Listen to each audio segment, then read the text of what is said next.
राजस्थान में सरकारी नौकरी की तैयारी कर रहे बेरोजगार युवाओं के लिए बहुत अच्छी खबर आ रही है। अगर आप सरकारी नौकरी की तैयारी कर रहे हैं और खास करके बैंकिंग के लिए तैयारी कर रहे हैं, चाहे किसी भी बैंक के लिए कर रहे हो, लेकिन अब बड़ी खबर यह है कि आरबीआई में आपके लिए बहुत अच्छी अपॉर्चुनिटी है और बहुत बड़ी संख्या में जो पोस्ट हैं वो निकली है।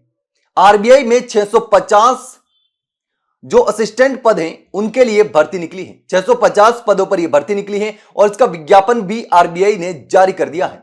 आवेदन भी शुरू हो चुके हैं और अगर आप देरी करेंगे तो हो सकता है कि आपके हाथ से यह मौका निकल जाए। तो अगर आप भी इस भर्ती में शामिल होना चाहते हैं और किस्मत आजमाना चाहते हैं और तैयारी कर रहे हैं तो इसके लिए आवेदन कर सकते हैं। आपको बता दें कि भारतीय रिजर्व बैंक अपने विभिन्न कार्यालयों में सहायक के 650 पदों के लिए पात्र उम्मीदवारों के लिए आवेदन ले रहे हैं और आवेदन शुरू हो गए हैं 16 फरवरी 2026 से और इसकी लास्ट डेट जो है वो है 8 मार्च 2026, यानी कि ऑनलाइन आवेदन करने और परीक्षा शुल्क भुगतान करने की यह तिथि है। 8 मार्च के बाद में आप आवेदन नहीं कर पाएंगे। अब इसके लिए बात करें तो इस पद के लिए चयन जो है वो 2 चरणों में होने वाला है।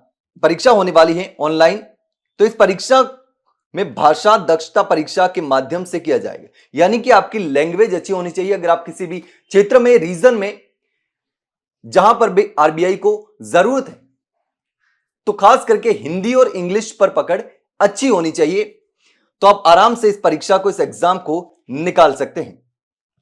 इसके साथ ही अगर परीक्षा की तारीख पर बात करें तो इसकी ऑनलाइन परीक्षा की तारीख जो है वो है 11 अप्रैल 2026 और मुख्य परीक्षा की तारीख जो है, अंतरिम परीक्षा की तारीख 11 अप्रैल 2026 से है और ऑनलाइन मुख्य परीक्षा की जो तारीख है वो है 7 जून 2026। तो अगर आप आरबीआई में नौकरी करने का सपना देख रहे हैं तो ये आपके लिए बहुत अच्छी अपॉर्चुनिटी है।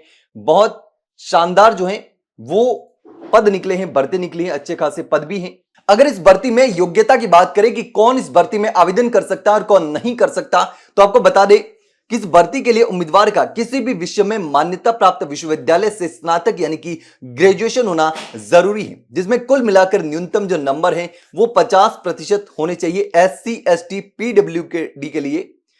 और आवेदन की जो आयु है वो 20 से लेकर 28 वर्ष के बीच में होनी चाहिए, तो वो आवेदन कर सकता है। और कंप्यूटर पर वर्ड प्रोसेसिंग का ज्ञान और संबंधित राज्य की स्थानीय भाषा में दक्षता होनी चाहिए। तो आप इसका विज्ञापन भी आरबीआई की वेबसाइट पर जाकर के चेक कर सकते हैं।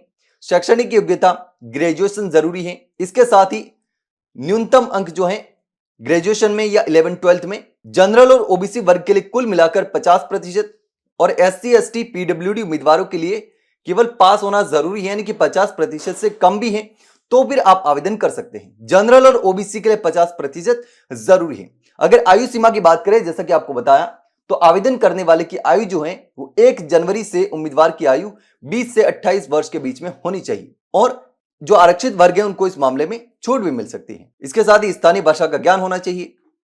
तो ये तमाम चीजें हैं जिसको लेकर के आप तैयारी कर सकते हैं। इन चीजों को ध्यान में रखते हुए अगर आप योग्य हैं तो आवेदन कर सकते हैं। बैंकिंग की खास करके तैयारी कर रहे हैं तो यह परीक्षा आपके लिए 650 पदों की परीक्षा है। आवेदन शुरू हो चुके हैं और जल्द से जल्द आवेदन कर सकते हैं, नहीं तो हो सकता है कि तारीख जो है वो निकल जाए, क्योंकि 8 मार्च 2026 आवेदन की अंतिम तिथि है। इससे पहले जितना जल्दी हो सके आवेदन को पूरा कर ले ताकि आप इस परीक्षा में शामिल हो सके। इसके अलावा अगर आपका कोई सवाल हो तो कमेंट सेक्शन में कमेंट करके जरूर बताना। वहीं अगर जानकारी अच्छी लगी हो तो वीडियो को लाइक और शेयर जरूर करें और हाँ, चैनल को सब्सक्राइब करना ना भूलें। फिलहाल के लिए इतना ही, जल्द मिलते हैं एक नई जानकारी के साथ। तब तक के लिए नमस्कार।